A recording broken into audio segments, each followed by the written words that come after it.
I'm looking around, I'm reading preseason magazine material about college football, and it kind of feels like I'm missing something. Freezing temperatures are likely for several hours inland and a few hours closer to the coast. Yahtzee.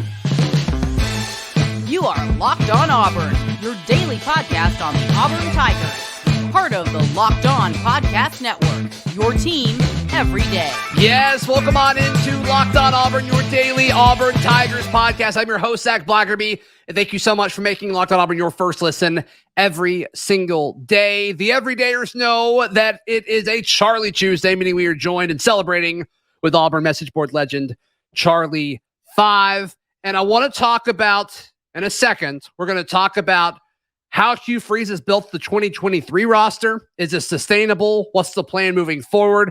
But first things first, Charlie5, it's magazine season. And so folks at Lindy Sports and Athlon, Phil Still will put his out in a little bit, folks guessing and projecting, what could happen this season. And they're all putting out rankings and polls and things like that. And looking at the cornerback lists and looking at folks, whether it's individual or team, there's no DJ James to be found. And Auburn's defensive back room is just being disrespected every time one of these magazines is printed, Charlie5. So my question to you, when we look at these corners and specifically DJ James, are we missing something? Is it so much so that it's being disrespected, or is the defensive back is this defensive back class or whatever just incredibly deep? I don't know. It seems to me it would be really tough to leave a projected first round pick off of any list. But I don't get it. I'm trying to take my orange and blue glasses off, but the proof is there. He's projected to be a first round pick. He had an unbelievable season last year.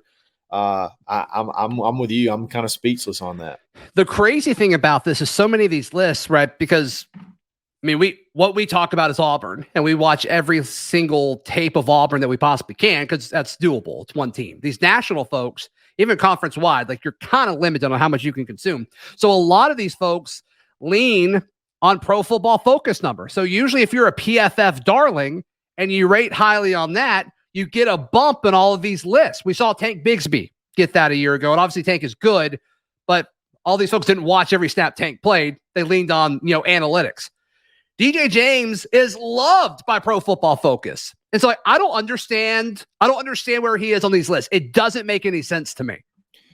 Sometimes I wonder if they are projecting the success that they feel like a total defense is going to have for a whole year, and then kind of backtracking and looking at last year and what we're bringing back and just thinking maybe, hey, they're going to have trouble still rushing the passer. They don't really have a proven pass rusher. Yeah. Are they going to get picked apart? Is DJ James going to be picked on? I don't know if that probably has to have something to do with it. But other than that, I'm drawing blanks. Yeah. And I hate that because I don't think that's how you should rank corners. I think the stats will rank themselves when it comes to that, as far as the defensive ends aren't going to be able to generate a pass rush. They're going to have to defend longer. Therefore, they're worse statistically. But I think in preseason rankings, you shouldn't do that. I think you should rank who you think the best corner is and put them up high. Or who the best, wide receiver. Don't fault a wide receiver in preseason rankings because of the quarterback play. It's just, I don't get it. I don't get it, Charlie5. But I think that's what we're going to see. Because look, when you look through all of these, and I spent some time reading the Lindy's one today, so give them some pub. Robbie Ashford's on the front cover, if that's your sort of thing. Very cool. Very cool. Love that. The nod to Robbie. But I think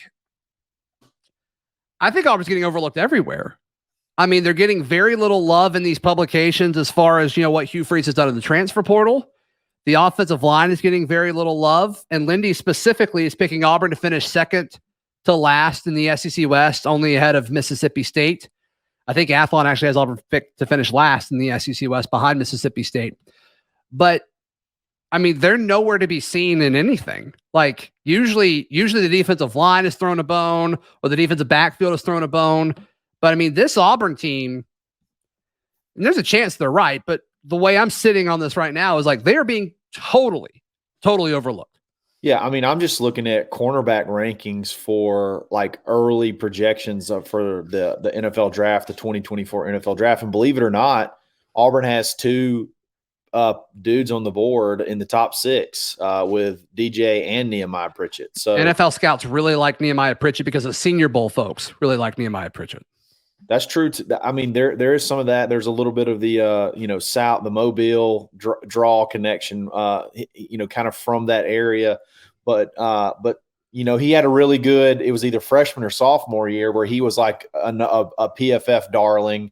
I think he was like in the top 5 in the country in like yards per catch allowed or something like that, or yards per attempt allowed. Yeah. I don't know. Again, a lot of this is sort of what have you done for me lately? I got a little bit of,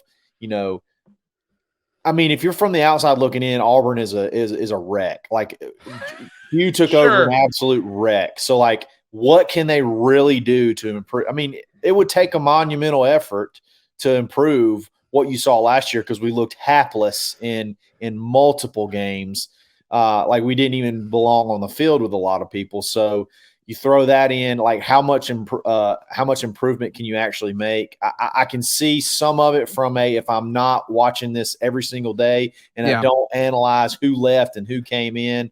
I'm just sort of looking at it from 10,000 feet. I kind of get it, but can I push back on that real quick? Sure. And I think you're going to agree with me, but I'm just going to say it to say it. I think there's 2 things I'm going to push back on. The first is, I think if you look at it from, a 30,000 foot view, looking down at this, you see, okay, well, Hugh Freeze has added 20 plus dudes via the transfer portal. And then if you count JUCO guys coming in, that number gets a little bit higher. And that's almost seen as like a whatever thing when you talk about Auburn, but the national media talking about what Colorado's done, it's an awesome thing. You know what I mean? Like, so there's a double standard there, right? I don't think that's unfair to say. And then the other thing, it's not like Auburn. I mean, Auburn had a really bad coach for 2 years, 1.5 seasons. But in the past, when we've seen that, like, there's been a situation where there was no hope to end the season. And there would have been if Harsin would have stayed the entire 2 years. But there was just such a national story about what Cadillac did to this fan base to inject it with hope and passion. And a lot of guys stuck around because of that, we're learning. And so it's not like there was this fan base in this locker room that was decimated. It just wasn't being used well. And Sure. so I don't think it's something where they've got to totally rebuild. And now obviously he's added 40 something dudes, and we'll talk about that in a second. Like there's a rebuild in that sense, but there's also a lot of dudes that chose to leave and then were processed. And so I just think there's some double standards going on that we're just all choosing collectively to ignore. There's a big double standard going on for sure with the Dion aspect and making everything that he does, is great, whatever. But I just wonder, and I think we're going to talk about this a little bit later, but I just wonder how much real football people value transfer portal additions in large numbers. Like how much they loved it with Lane Kiffin last year. They loved it. I guess he is the portal king. But again, is that Lane Kiffin? Is that the Lane Kiffin effect? Is that something similar to something like Dion? Is it a media, sensation type thing, or is it legit? I don't know. I'm still curious on how. And Auburn wasn't flashy with it, right? They didn't go out and get, a Heisman contender at quarterback. I think they went out and got a solid D1 P5 quarterback. Right. They got a bunch of dudes in the trenches, and they got a bunch of role players that make the roster better. Like they didn't, get these, your Ra Thomas and your right and your 5-star. Like they didn't go get the blockbuster guys. But they improved at every single position. So right. Where's the value? I guess that's where we're missing that big time value. We're not really breaking it down from a roster standpoint, position group standpoint. It's just I don't know. I do think that there's a little bit of bias, and then I wonder about the value that people put on like numerous portal additions. Yeah, and I love it. I think this is better for Auburn to not be hyped up because where we like to be. Yeah, that's right. That's right. Us against the world, baby. But yeah, is what Hugh Freeze has done so far this offseason, is it sustainable? We discuss next right here on Locked On Auburn. Today's show brought to you by our friends at FanDuel. It is the best place to wager on all of your sports betting action. Auburn's still at 6.5 wins. And so if you look at Athlon or you look at Lindy Sports and you're saying, no, Auburn's going to finish better than 6th or 7th in the SEC West because they're going to win more than 6.5 games. You need to head over to FanDuel.com/lockedon. And when you do that, you get a no sweat first bet up to $2,500. Question, Charlie5, is $2,500 a lot of money? It is. If it's not a no sweat. Can you imagine sweating? You could throw down 25 hundo and not sweat at all at FanDuel. How fun is that? Sounds amazing. I'm about to go jump on this over total. For sure. So be sure to do that. Once again, FanDuel.com/lockedon. No sweat first bet up to $2,500. FanDuel, the official sports betting partner of the NBA. Charlie5 celebrating a little Charlie Tuesday action with us today. So Hugh Freeze, 20-plus guys via the transfer portal, adding, was it 22 guys in the 2023 class? So it's 42 newcomers, 42 guys that were not on the roster in December are now on the roster heading into summer, which is incredible, which is something that we really haven't seen before. And, I asked Jason Jones this when he hopped on the show a few weeks ago, and he's like, I haven't really thought about that, but that's a lot of folks. I'm gonna have to meet a lot of folks. And it's like, yeah, dude, yeah, you get on it for sure. So is this sustainable? Like, what does this look like even next year? I mean, we talked about you got to hit the reset button and you got to fill a lot of things, with parts of the roster that you weren't happy with. But it's a nice mix when you talk about the transfers because a lot of these guys are done after this season. Right. So you're going to have to reload there. And then it's a nice mix of guys that have 2 or 3 years left of eligibility. So is what he's done sustainable, or should it be something that we think will be a lot less of next year? So it's kind of like we're sort of in a bind. Okay. We're in a bind where I don't think it's ideal to want to add 20 new guys in the portal every single year, 40 new guys every single year. But you can't obviously do that without losing people, which is one thing that's overlooked is you're losing a lot of guys right to add these dudes as well, which is obviously not ideal. But when you couple the two 1.5 or whatever recruiting classes that Harsin had, where very few of those players are actually still on the team, it's like you almost just did not recruit for a couple of seasons. We have no choice at this point in time, but I don't know that if we don't start weaning ourselves off of it, so to speak. Start what? Weaning ourselves off of it, where it's like, instead of 20, maybe we're sort of working our way back down to where Auburn may not ever be a school that's going to, recruit in the, top 5. But it may be, and you can just add all high school guys and maybe 2 or 3 portal guys to finish out your class, like a Georgia, Alabama. Auburn may never be that level, and we may not necessarily have to be. That may not necessarily be the formula for success for Auburn. But I do think eventually, it may take 3 or 4 seasons to where you get down to where maybe it's a 10 8 to 12 player from the portal deal, where it's a plug and play type situation. But yeah, it's hard to imagine. Like, just think about this. Think about how hard it is to sign 22 high school kids. Think about that. The stress that has to put on you and your staff, and the time in hours in the day. And now you're having to add 20 portal guys on top of that, like in a extremely condensed amount of time. Like, it's got to be supposedly. Suppose. Yeah. Like one human, I just feel like eventually can't do that anymore. Like, you can't just keep that pace up. And on top of that is you spend so much. You spend so much time in this the winter in the spring portal that you sort of you can't just somebody's got to be dedicated to the portal. You may be losing some traction on high school. So you're maybe once the spring portal's over, maybe you got a ton of catching up to do. It just seems like we're in a very, very bad situation that I'm so excited about who is leading us through this. But there's got to come a point in time, and we still got some time, but there's going to come a point in time where we have to be able to back down a little bit off of this vast number of new incoming players. Yeah, and I think over time we'll figure that out, right? But it's going to be a minute till all the freshmen that he brought in this class that are, a lot of them just enrolled. Like outside of the three that went through spring and Jeremiah Cobb, like which freshman from this class do you think is going to be like next to play? Like the rest of them are going to need a second. Sure. And so and you didn't recruit well enough ahead of that.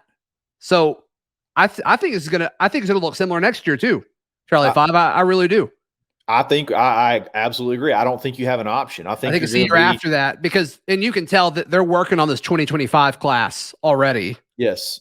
And I think they kind of know like, okay, you may take 25 dudes in 25 and 25. Let's put it on a t-shirt. But I think that's going to be the cycle where it's probably more high school kids / JUCO kids than transfer portal. But I bet it's similar. It may not be 42 new players, but if you told me it was 35 new players going into next season, I'd believe you. Oh yeah, 100%. And if we can have some success, if we can get to that 7, 8, 9 win game mark this year, it's going to make. I still think there's going to be a lot of show me type stuff to take a little bit from the last regime. There's going to be some show me about this thing, but I actually think Hugh Freeze can actually back it up. And if we can show the kids, I think the portal part will be maybe possibly be done a little bit earlier, where it's not where we got a quarterback, we already have a quarterback, and you can sort of get the ball rolling quickly on the winter portal and not necessarily let it drag into the spring. But I do think you're right. I think you're going to be somewhere in the neighborhood of 15 to 20 guys again, probably just replacing a lot of these one and dones that we had. And we're going to have some plug and play, probably some more offensive line, and just kind of, but hopefully eventually start to kind of just draw back a little by little. And maybe by year 3 or 4, we can be more in that, maybe 25, 10 to 12, 25 high school, 10 to 12, from the portal kind of thing. Yeah. And I think as far as, in the immediate future, there's 2 position groups that they need to get out of the high school level, just because I'd rather have them out of the high school level and be developed than rely on the portal. And I want to share what those 2 positions are in a second and get your thoughts on that as well. Coming up right here on Locked On Auburn. I want to encourage you to join the Locked On Auburn Discord. It is free. All you have to do is click the link in the episode description down below. I believe recruiting at the high school level right now, there needs to be an emphasis on wide receiver and offensive line, like you said, because I think those are the 2 positions that you want to be the most homegrown, especially with Hugh Freeze being an offensive coach. I think all that's going to be super, super important. I feel more comfortable going to the portal for almost every other position than those 2. Like, I always just think corner is going to work itself out at Auburn as long as Zach Getheridge is here. But we've seen them be able to go through the portal at linebacker and a defensive line, and we feel good about that. We feel okay about that. Same with tight end. And I think running back's always going to work itself out as well. And so to me, it's all about, can you get these offensive linemen and these wide receivers positions where you play multiple guys every single snap? You need to start developing those guys out of high school. And so they've done it somewhat at offensive line, but we haven't really seen Auburn go out and get that elite wide receiver out of high school yet. And we're all looking at you, Cam Coleman. Yeah. If I was managing the, whatever you call the, you can't call it the salary cap, but you know what I'm saying? Like if you're looking at allocating NIL funds, like I feel like I personally think you add defensive line in there. I know we've lucked up with guys like Jason Jones and Justin Rogers, but like after that, what do we have? You know, we're not very. I think they feel really good about Mosiah. Sure, but like I still think you want to be able to build those guys. Yeah, you want to be able to build those guys from the high school ranks. Your defensive lineman, your offensive lineman, and then I agree with wide receivers. And this is the reason why, because those good ones in the portal cost a lot of money. You know what I mean? Those good ones everybody wants. So you get your homegrown guys that you can build and you can mold to the ones you want. Just give them a raise instead of giving them a brand new contract type thing. Exactly. So you're going defensive line, offensive line, and wide receiver. And like you said, I'm really hoping, I think Cam Coleman possibly comes in on an official visit soon. There could not be he scheduled one. What's that? I don't remember. I know he scheduled one. I don't remember. Yeah, I think it's in June. I think it's in June. But I just that's a monumental type guy that can really, really change the sort of the narrative and the trajectory of offensive recruiting moving forward. June 12th through the 14th, according to Jeffrey Lee of On. That's a big weekend, I think, from what I a lot of folks coming in. Yeah, big week. We've had a couple of big visitors this past week, and June's a big month. June is a big catch-up month for us for all the time that we spent in the portal, and hopefully we can start getting the ball rolling and get some momentum back here pretty soon. So I kind of thought we were behind as far as like total commits, but I was looking at, Alabama and Georgia, they're like an exception, but as far as like other folks that finish high, like A&M's historic class a few years ago, like they only had like 3 or 4 committed at this time of the year. Like a lot happens in June and July and August. So if Auburn doesn't have 10 dudes, around 10 guys at that point, then maybe we can panic. But these next few weekends, and look, let's rewind to where we were a year ago, where we thought we were kind of putting some effort into recruiting and we got all these dudes on campus. We're like, sweet, this is great. Here we go. And all these guys were taking officials and unofficials, and we had all these guys on campus, and it's like, no one's committing. No one's committing. That can't happen this year. We're going to have guys pull the trigger and commit, and you can kind of get the ball rolling, because it kind of feels like once we get 1 or 2 Charlie5, all of a sudden, a big chunk of the class is going to kind of take shape. Even if it's got to be, and this is a bad term, but even if it's got to be some low-hanging fruit, guys that maybe not be quite as highly rated but want to get on board, maybe you go ahead and take some of those guys. I can think of a few that, I could I don't want to throw their names out there because I value all anybody that commits, but I don't want to be like, hey, you're not as high on the list. Yeah. You know what I'm saying? Sure. But yeah, maybe you go ahead and get some of those in and get the ball rolling. And maybe you'll see that over the next couple of weeks. Right. Yep. So, like you said, June's going to be a huge month. And of course, every time there's a commit, we will have you covered. And Thursday, our Locked On recruiting expert, Brian Smith, is going to join us to talk about some of the officials that are happening this weekend and next weekend. So you don't want to miss that. Charlie5, how can people check out everything that you've got going on right now, this second and moment in time? Absolutely. Find me on Twitter at @the_Charlie_5. Right. You can find me in the Locked On Auburn Discord nearly every single day. Right. AuburnLive.com, the message board. Right. On 3, or weekly on the Dad Bod Golf Pod.